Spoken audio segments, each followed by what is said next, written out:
Well, the reason I bring it up, it was an interesting example, not Fortuna, but Eureka PD running the same sort of checkpoint. They canceled it Sunday before last due to inclement weather, and instead have the officers who were going to be at that checkpoint go around doing normal traffic patrol. And it seemed like they picked up more DUI people doing traffic patrol than they did at the checkpoint where they're saying papers please to a bunch of innocent people. So, I mean, do you think a traffic stops and enforcing traffic laws makes more sense than papers please checkpoints? Yes. In fact, you know, you often wonder, DUI checkpoints, how effective are they? You know, unless you're so drunk you can't, you know, why would you not turn the corner? It just doesn't.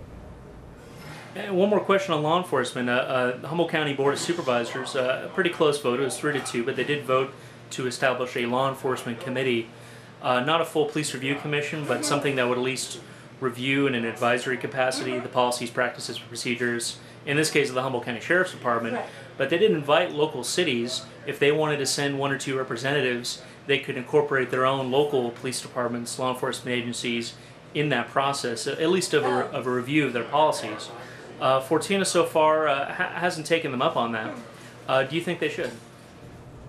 So if I understand this, instead of creating a police review committee for just the county, it would be a police review committee for the county and incorporated areas. Any cities that wanted to opt into it with a memorandum of understanding. Right. So it would be, in that way it would be good because it would be more neutral. It wouldn't be just one municipality. I can see some definite advantages. If there were other cities that were involved in it, I could see that as very effective. Now, moving on to this general plan process you mentioned, do you think that's worked out for the best interest of the city of Fortuna? I mean, in a more general sense, what's your vision? Where do you think Fortuna needs to go, and how's that general plan going to help that? The general plan provides a vision. There's a lot of details that need to be worked out. It's a huge document. It's pretty daunting. I was involved in some of the meetings, as I said before, and I responded to the first go-around.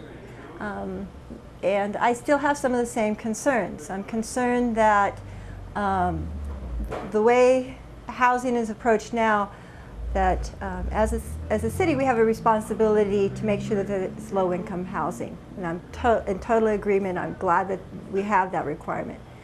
I also understand from looking at the housing element and what happened in the last period of time, the 5 years previous, is that the demand was for above median price housing. And that's people coming obviously from out of the area, wanting to live here. They're welcome. I'm glad that they're coming. But we shouldn't misinterpret that to say that that's the housing that we need. The housing that we need in Fortuna is also middle-class housing, working-class housing. So that's a concern that I have, that that issue will be addressed.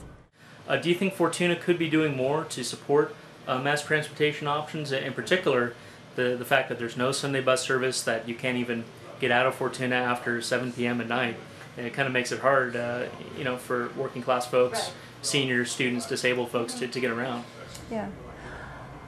Well, to me, the goal is if you stop looking at the folks that need it and how are we going to meet their needs, but look at creating a transit system that is user-friendly, that everybody wants to use. I think that this county can have a better mass transit system. But I think that Fortuna needs to be a part of that. But certainly Fortuna can't do it all.